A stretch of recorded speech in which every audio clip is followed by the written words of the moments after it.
Детство – самая счастливая пора для многих из нас. Рядом с нами живут разные дети. Кто-то весело бежит в школу, а кто-то передвигается на инвалидной коляске. У кого-то хорошее зрение, а кто-то ничего не видит. Ребят с ограниченными физическими возможностями мы называем особенными. Знаете почему? Потому что у них необыкновенная сила воли, мужество и любовь к жизни. Они занимаются спортом, путешествуют, поют, танцуют. Главное, они умеют радоваться каждой минуте. Человек в инвалидной коляске не нуждается в жалости. Он ждет понимания и мечтает лишь об одном, чтобы на него смотрели как на равного. Лишь любовь и забота родных и близких, их поддержка и помощь дают этим детям возможность обрести веру в себя и найти свое место в жизни. Герои книг, представленные в рекомендательном списке, это люди с ограниченными возможностями здоровья, но обладающие сильными характерами. Они преодолели тяжелый недуг или научились достойно жить с неизлечимой болезнью. Прочитав эти книги, вы получите возможность поразмышлять над тем, что такое добро, задуматься о людях, которые живут рядом и, возможно, нуждаются в нашей помощи, внимании и поддержке. Рекомендательный список литературы через книгу «К добру и свету» включает в себя художественную прозу классиков и современников. Ермолаев Юрий. Дом отважных трусишек. Так называет главный врач детское отделение больницы. А прототипом главного врача послужил знаменитый доктор Гавриил Абрамович Елизаров. Точно сказочный волшебник, возвращает он к жизни, казалось бы, неизлечимо больных людей, делает их здоровыми и счастливыми. Повесть рассказывает о мужестве маленьких пациентов, о самоотверженности врачей, о том, как вместе врачи и дети побеждают болезни.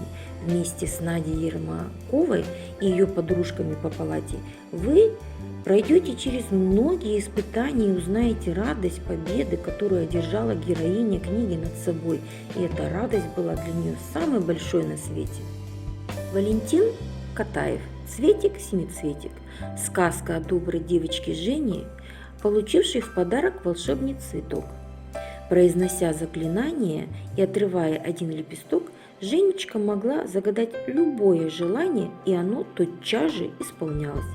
«Вели, чтобы Витя был здоров», – проговорила девочка Женя, отрывая последний лепесток волшебного цветка. И в ту же минуту мальчик Витя, обреченный по жизни находить в уродливом башмаке на очень толстой подошве, вскочил со скамьи и стал играть с Женечкой в скалки и бегал, и так хорошо, что девочка не могла его догнать. Как ни старалась, впервые в жизни Женя сделала доброе дело и была счастлива. Владимир Короленко. Слепой музыкант. Петя родился в богатой семье помещика. Мать Анна Михайловна, узнав, что мальчик слепой, пытался окружить ребенка излишней опекой, начинала его баловать.